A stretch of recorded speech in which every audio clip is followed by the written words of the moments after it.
A viagem por 4 lagos italianos começa no Lago de Garda e na comuna peninsular de Sirmione, que tem um castelo antigo e ruínas romanas.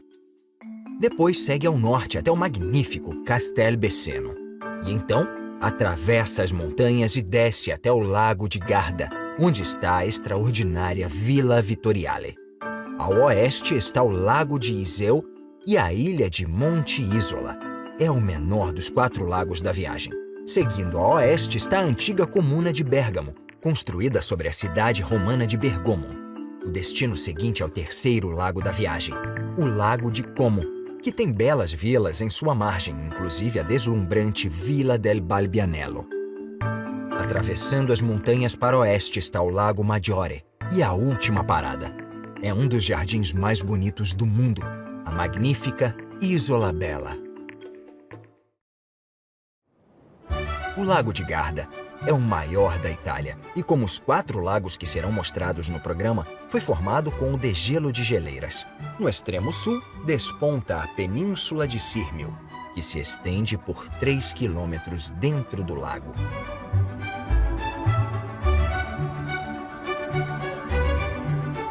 No meio dela está a comuna de Sirmione, com uma história que data da Idade da Pedra. Desde a época romana, sua posição estratégica tem importância militar e, durante séculos, ela foi envolvida na turbulenta história do norte da Itália.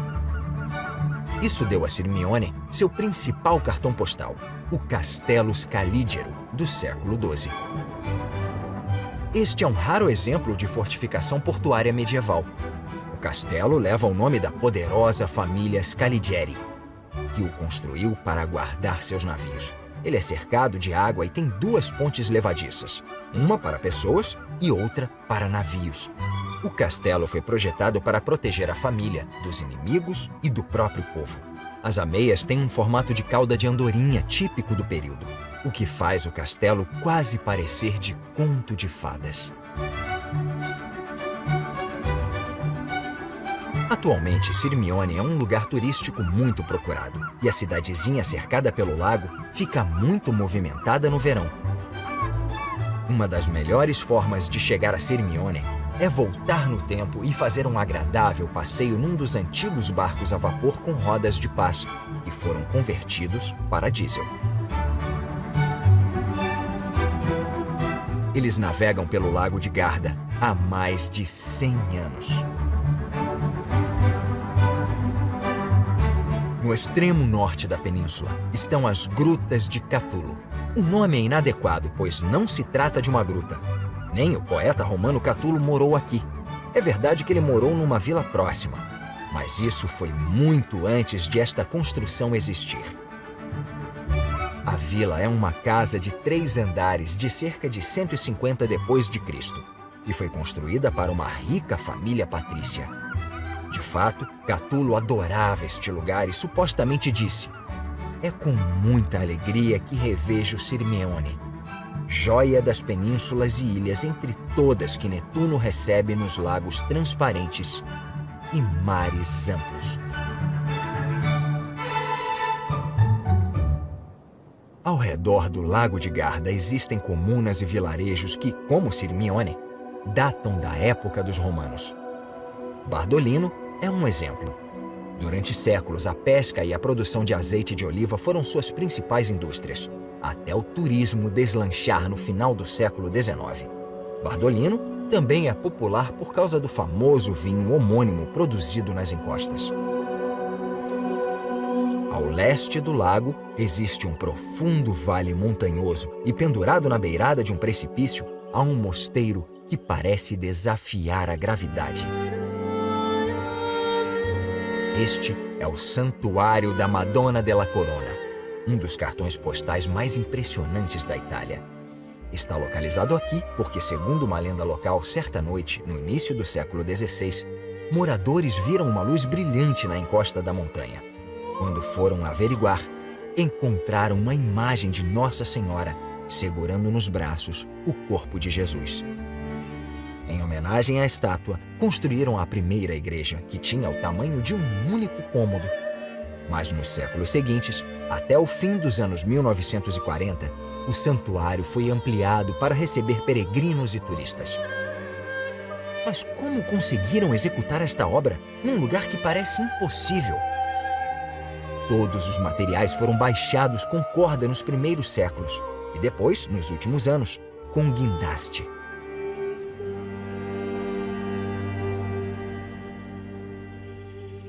Subindo o vale por alguns quilômetros, encontra-se o impressionante Castelo de Ávio. É um dos muitos castelos que protegem o Vale Valagarina e o rio Adige.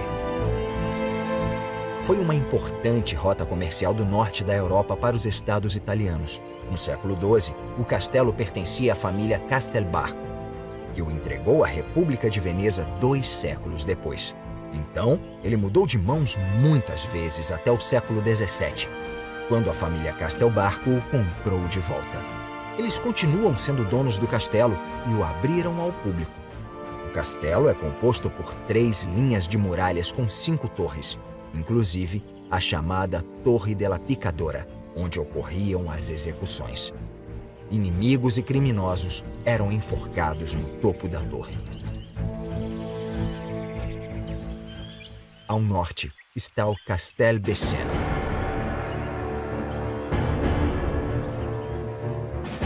Localizado numa colina perto de Folgária, esta fortaleza majestosa é a maior da região de Trentino e comanda todos os aspectos do vale.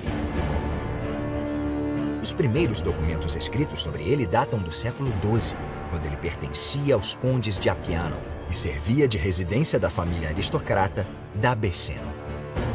Como todo castelo medieval, sua função era primordialmente defender.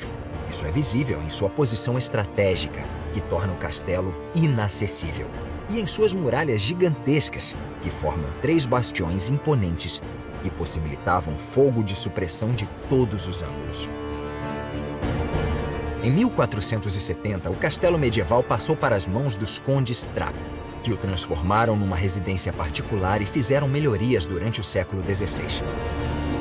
Em 1973, a família doou o castelo para a província de Trento, que supervisionou sua restauração e o transformou num museu de sucesso.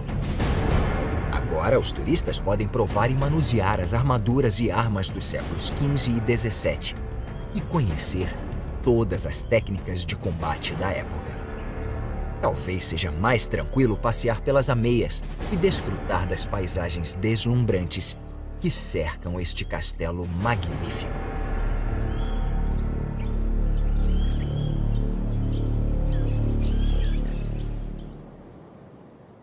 A viagem agora deixa o vale e atravessa as montanhas voltando para o extremo norte do Lago de Garda. Com o pôr do sol, a luz se torna encantadora.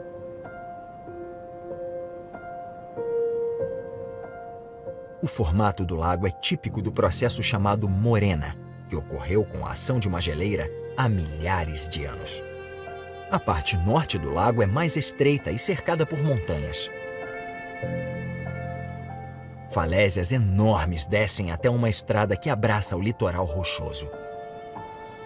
Esta paisagem magnífica atrai turistas desde o período romano, e a maioria das comunas ao redor do lago se transformaram em resorts. Escritores teceram elogios à Garda ao longo dos séculos, inclusive Lord Byron e Goethe. D.H. Lawrence morou muitos meses na margem do lago e escreveu: "O lago é turvo e leitoso, as montanhas são azul escuro, o céu brilha, a luz queima dourada." Lawrence e sua mulher Frieda moraram em Gargnano, perto desta imponente residência, a Villa Bettoni. Este enorme palácio neoclássico e seus jardins bem cuidados se destacam no lago pela beleza. A parte central deste grande palácio é adornada por uma balaustrada de estátuas mitológicas. O jardim é separado da casa por uma estrada, então uma ponte conecta os dois. O palácio foi construído para a família Bettoni no século XVIII e está sob os cuidados dela desde então. No mesmo lado do lago, poucos quilômetros ao sul, em Fasano, grandes placas de mármore bege se encontram no topo deste mausoléu circular, de onde se avista uma cidadela muito estranha. foi tudo construído pelo poeta, soldado e aventureiro Gabriele D'Annunzio. Ele passou os últimos 15 anos da vida enchendo sua Villa Vittoriale, de estilo Art Nouveau, com milhares de objetos de recordação. Do lado de fora, entre os jardins de cipreste, fica o anfiteatro livremente inspirado no de Pompeia. A propriedade tem uma entrada extravagante, mas talvez o aspecto mais surreal seja o cruzador de batalha Puglia, que D'Annunzio ganhou da Marinha Italiana em 1925. Ele tomou a decisão bizarra de içar o navio pela encosta e o atracou entre as árvores, com vista para sua criação extraordinária, que agora é uma atração turística muito procurada. O sol se põe e o helicóptero segue para o aeroporto para abastecer. Com a luz do amanhecer, a viagem segue para o Lago de Iseo, o menor dos 4 lagos principais ao norte da Itália. Ele tem formato de foice e corta uma faixa azul profunda no sopé dos Alpes do Sul. Só tem 3 comunas principais, Iseo, Sarnico e Lovere, que são unidas por uma estrada costeira que oferece vistas deslumbrantes sobre a água. Despontando no centro do lago está o grande atrativo de Iseo, a bela ilha arborizada do Monte Isola, que chega a 600 metros acima do nível do mar. A ilha tem pouco menos de 2.000 habitantes espalhados por 11 vilarejos. Existem indícios de um povoado romano, mas não há ruínas de verdade. Sabe-se que a ilha pertenceu a um mosteiro antes de passar a ser da família Oldofrede, que governava a região. Durante o século XIX, suas maiores indústrias eram a construção de barcos e a fabricação de redes de pesca. Agora é basicamente o turismo, e o lugar é um paraíso para quem gosta de andar. Há barcas do continente para a ilha o ano todo, pois é um único meio de transporte. Ao norte do Monte Isola, fica a ilha de Loreto. Em 1910, um oficial da Marinha comprou esta ilhota e construiu um castelo gótico, além de um farol e de uma doca com ameias. Recentemente, a ilha foi posta à venda e dizem que o possível comprador era o ator George Clooney, mas ele acabou mudando de ideia. Ao leste do lago estão as pirâmides de Zone.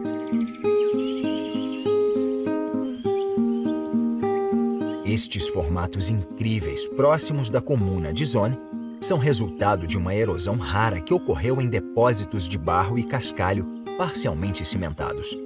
A água da chuva carrega o barro das encostas da montanha, exceto num pedaço mais duro da rocha, que funciona como um boné ou como um guarda-chuva. Este espetáculo natural é extremamente raro e existem pouquíssimos lugares assim no mundo.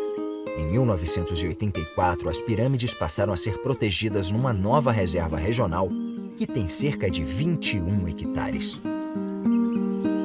Estas pirâmides de terra também são chamadas de cabanas de pedra, chaminés de fada e, na França, de moças com penteados. Elas podem ter a altura de uma pessoa mediana ou de um prédio de 10 andares. A parte norte do lago é mais montanhosa e é possível ver os Alpes ao longe.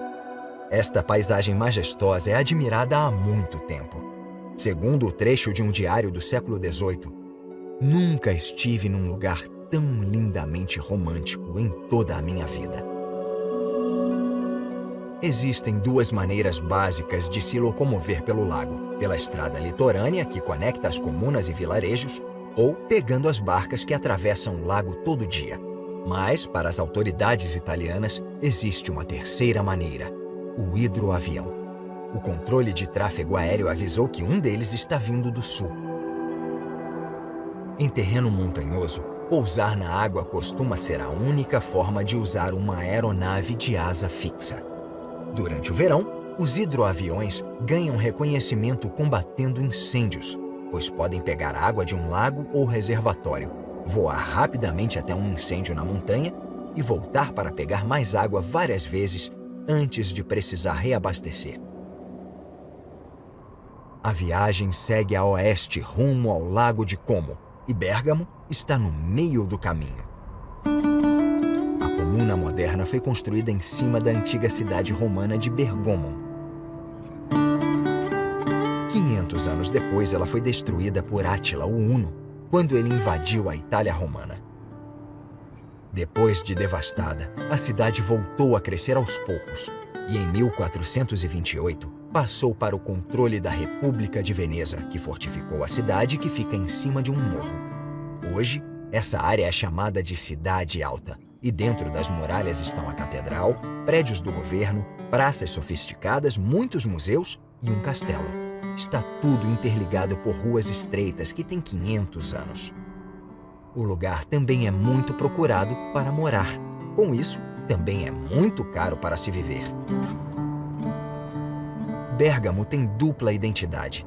A antiga Cidade Alta se destaca em meio à moderna Cidade Baixa, que foi construída ao longo do século XX.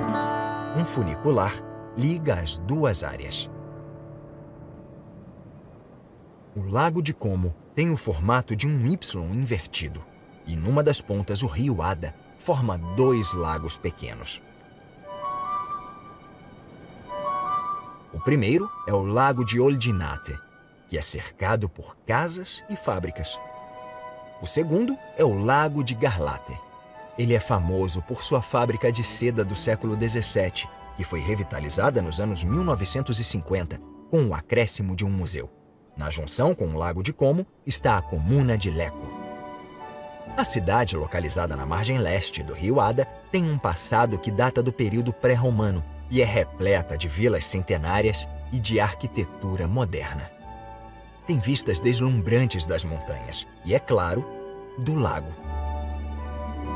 Lecco cresceu rapidamente durante a Revolução Industrial do fim do século XVIII e acabou se tornando um dos principais centros industriais da Itália. Atualmente, é a capital de uma área rica e produtiva que tem muitas vilas bonitas na beira do lago. O Como talvez seja o mais famoso dos 4 lagos mostrados nesta viagem. Com certeza, é um dos mais visitados, pois é perto da grande cidade de Milão, que fica a 60 quilômetros ao sul. O lago tem 50 quilômetros de extensão. Não é muito largo, mas é extremamente fundo. Em algumas partes, chega a ter 400 metros de profundidade. Assim como os outros lagos vistos, sempre foi um resort muito procurado desde a época do Império Romano. Desde então, os turistas admiram a água azul e relaxam em vilas luxuosas nas encostas arborizadas. Atualmente, grande parte das comunas nas margens do Lago de Como atrai muitos turistas, caminhantes, ciclistas e banhistas. A viagem segue a oeste rumo à junção, passando pela pitoresca comuna de Bellagio, localizada num promontório. Apelidada de Pérola do Lago, poucos lugares são românticos assim. Lindas vilas foram construídas para aproveitar as vistas magníficas. Os hotéis e restaurantes de Bellagio também fornecem vistas panorâmicas. A cidade é famosa por suas construções antigas, ruas de pedra e pitorescas escadas de seixos repletas de lojas. Foi Francesco Melzi Deril, conde de Lodi e vice-presidente da Primeira República Italiana, na época de Napoleão Bonaparte, que decidiu, no início do século XIX, construir uma casa de veraneio em Bellagio. Com isso, garantiu a popularidade da cidade como resort. A vila dele foi construída por volta de 1810 no estilo neoclássico da França napoleônica. A descoberta romântica das deslumbrantes paisagens dos lagos se espalhou pela Europa e além durante o século XIX. Os turistas exaltavam a beleza nos textos e mudaram a ideia que se tinha dos lagos. O romancista francês Stendhal fez sua primeira visita em 1810. O que dizer do Lago de Como, a não ser que é digno de pena quem não se apaixona perdidamente por ele? O céu é puro, o ar é ameno e dá para reconhecer a terra amada pelos deuses, a terra feliz que nem invasões bárbaras nem conflitos civis poderiam privar de suas bênçãos. Da janela de sua vila, com vista para o lago, ele escreveu: "Eu me isolo num quarto no 2º andar. De lá, tenho a vista mais bonita do mundo." Sem dúvida, uma das vilas mais bonitas do Lago de Como está na ponta desta península arborizada, a Vila del Balbianello. Ela foi construída em 1787 no lugar de um mosteiro franciscano. No início do século XX, um empresário americano comprou e reformou a vila e o jardim. Agora, ela pertence ao Fundo Nacional da Itália e costuma ser usada como set de filmagem de filmes como 007 e Cassino Royale. Também no Lago de Como está a Ilha Comatina, que já serviu de fortaleza romana e foi disputada durante a época medieval.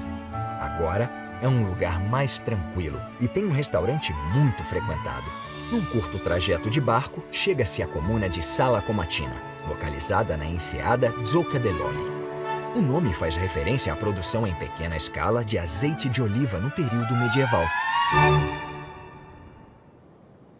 Deixando o Lago de Como e atravessando as montanhas, encontra-se o Lago Maggiore. É o segundo maior da Itália e uma parte dele fica na Suíça. Uma das principais cidades em sua margem é Verbania. E daqui é possível conhecer um grupo de ilhas compradas pela família Borromeu no século XVI. Esta é a Isolino di San Giovanni. A Isola Madre é a maior do grupo. O palácio não é mais habitado, mas está aberto ao público, assim como o jardim, que foi projetado no estilo inglês no início do século XIX. A Isola Superiore é a única ilha da família Borromeu que continua sendo habitada o ano todo por cerca de 60 pessoas. A maioria dos turistas que vêm aqui também visitam a ilha que fica ao sul, a magnífica Isola Bella, lar de um dos jardins mais incríveis do mundo. Em 1671, esta ilha era uma pedra estéril com algumas casas de pescadores. Meio século depois, virou uma ilha paradisíaca, um grandioso galeão coberto de flores, ancorado na água azul do Lago Maggiore. Seu nome é uma homenagem a Isabella D'Adda, a esposa de Carlo Borromeu, que iniciou a transformação. Ele contratou um arquiteto para projetar um tipo de castelo onde agora fica o palácio e uma vila mais elegante no ponto mais alto da ilha. Apesar dos planos de Carlo, foram os filhos dele, Vitaliano e Diberto Borromeu, que realmente transformaram a Isola Bella. Abandonando o projeto original do arquiteto e deixando de lado a ideia da vila no centro, eles idealizaram o palácio e os jardins atuais. Com a arquitetura do jardim em andamento, milhares de toneladas de terra foram transportadas para a ilha para que se pudesse plantar a enorme quantidade de flores e árvores exóticas. Por todos os lados, há estátuas e detalhes arquitetônicos em meio aos desenhos geométricos perfeitos dos canteiros de flores. Até hoje, é preciso um exército de jardineiros para preservar este lugar encantado da passagem do tempo. Ao entrarem no jardim, os turistas são recebidos pelo anfiteatro e pelas vistas deslumbrantes que seu topo oferece. Este jardim italiano, com seus parterres e terraços barrocos posicionados em alturas diferentes e decorados com estátuas, obeliscos, escadas de pedra e balaustradas, é um lugar realmente mágico. Foi construído numa época em que uma família poderosa e rica teve uma visão que eles sabiam que só renderia frutos muito depois que se fossem. Quem faria tamanha obra hoje em dia? Na verdade, o palácio e o jardim só foram considerados concluídos em 1959. Continua sendo uma residência dos Borromeu, e uma bandeira do lado de fora avisa aos turistas e aos moradores da ilha quando um membro da família está na casa. É realmente o lugar perfeito para encerrar esta jornada.